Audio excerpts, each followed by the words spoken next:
Hi hello friends, എല്ലാ കൂട്ടുകാർക്കും നാളത്തെ റിവ്യൂയിലേക്ക് സ്വാഗതം.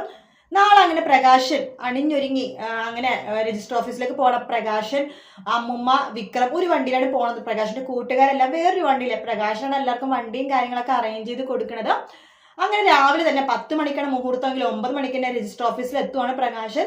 അങ്ങനെ ആദ്യം അവരാണ് എത്തുന്നത്. പ്രകാശൻ കാർത്തികനെ വിളിക്കുന്നുണ്ട്, അച്ഛൻ ഞങ്ങളിപ്പോൾ എത്തും, എന്തായാലും 9:30 കഴിയുമ്പോഴേക്കും ഞങ്ങൾ എത്തുമെന്ന് പറയുവാണ്. പക്ഷെ 9:30 കഴിയുമ്പോഴേക്കും കാർത്തിക ലക്ഷ്മി എത്ര മുമ്പ് വേറെ രണ്ടുപേരും എത്തുന്നുണ്ട്, കിരണും കല്യാണിയും. അപ്പൊ അവരെ കാണുമ്പോൾ പ്രകാശൻ പറഞ്ഞു, ഞാൻ നിങ്ങൾക്ക് ഫുഡ് കഴിക്കാൻ വേണ്ടിയല്ലേ വരാൻ പറഞ്ഞത്, നിങ്ങൾ എന്തിനാ രജിസ്റ്റർ ഓഫീസിൽ എന്തായാലും കല്യാണമല്ലേ, കണ്ടിട്ട് പോകാന്ന് വിചാരിച്ചു.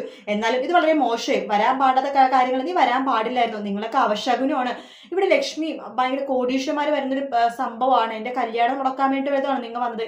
അതിനൊന്നുമല്ല, കല്യാണം കാണണമെന്ന് തോന്നി, എന്തൊക്കെ പറഞ്ഞാലും ഇവളുടെ അച്ഛനായിരുന്നല്ലോ, ഇവളുടെ അച്ഛന്റെ കല്യാണം കാണാൻ ഇവൾക്കൊരു ആഗ്രഹമുണ്ട് എന്ന് കിരൺ പറയുമ്പോൾ ബാലനും രാജപ്പനൊക്കെ പറയണ്ടേ.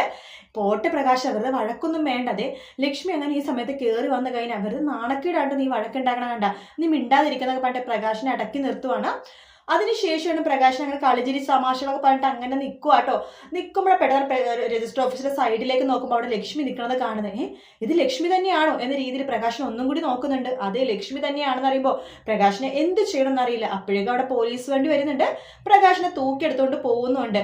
തൂക്കിയെടുത്തിട്ട് പോയിട്ട് പോലീസ് സ്റ്റേഷനിൽ എത്തുമ്പോഴാണ് പ്രകാശന സത്യമാണെന്ന്, ലക്ഷ്മിയാണ് തനിക്കെതിരെ കേസ് കൊടുത്തെന്നുള്ള കാര്യം. കേസ് കൊടുത്ത് പ്രകാശനെ ജയിലിൽ ഇടുമ്പോഴേക്കും രക്ഷിക്കാൻ പോലും കാർത്തിക വരില്ല കേട്ടോ. കാർത്തിക തിരിഞ്ഞു പോലും നോക്കുന്നില്ല. കാർത്തിക അപ്പൊ വേറൊരു കള്ളം കൂടി പ്രകാശനോട് പറയും, അച്ഛൻ ജയിലിലൊക്കെ കിടന്നില്ലേ, അച്ഛൻ കുറെ കള്ളത്തരങ്ങളൊക്കെ കാണിക്കുന്നുണ്ട്, എന്റെ അമ്മക്ക് ദേഷ്യം വന്നു, അമ്മ പിണങ്ങി പിന്നെ ചെന്നൈയിലേക്ക് പോയി, ഞാനും അച്ഛനോട് പിണക്കുവാ, ഞാൻ സഹായിക്കാനൊന്നും ഇനി വരത്തില്ല, എന്നോട് സഹായിക്കേണ്ടെന്ന് അമ്മ പറഞ്ഞേക്കണത്, അമ്മ പിണക്കത്തിലാണെന്നൊക്കെ പറഞ്ഞിട്ട് നമ്മുടെ കാർത്തിക മൈൻഡ് ചെയ്യാണ്ട് പോവാണ്. വിക്രമാണെങ്കിൽ നേരത്തെ മൈൻഡ് ചെയ്യില്ലല്ലോ.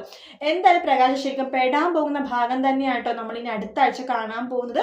വീഡിയോ ഇഷ്ടപ്പെട്ടെങ്കിൽ ലൈക്ക് ചെയ്യുക, സബ്സ്ക്രൈബ് ചെയ്യുക, കമന്റ് ചെയ്യുക. മറ്റൊരു വീഡിയോ ആയിട്ട് വീണ്ടും കാണാം. Take care, bye bye.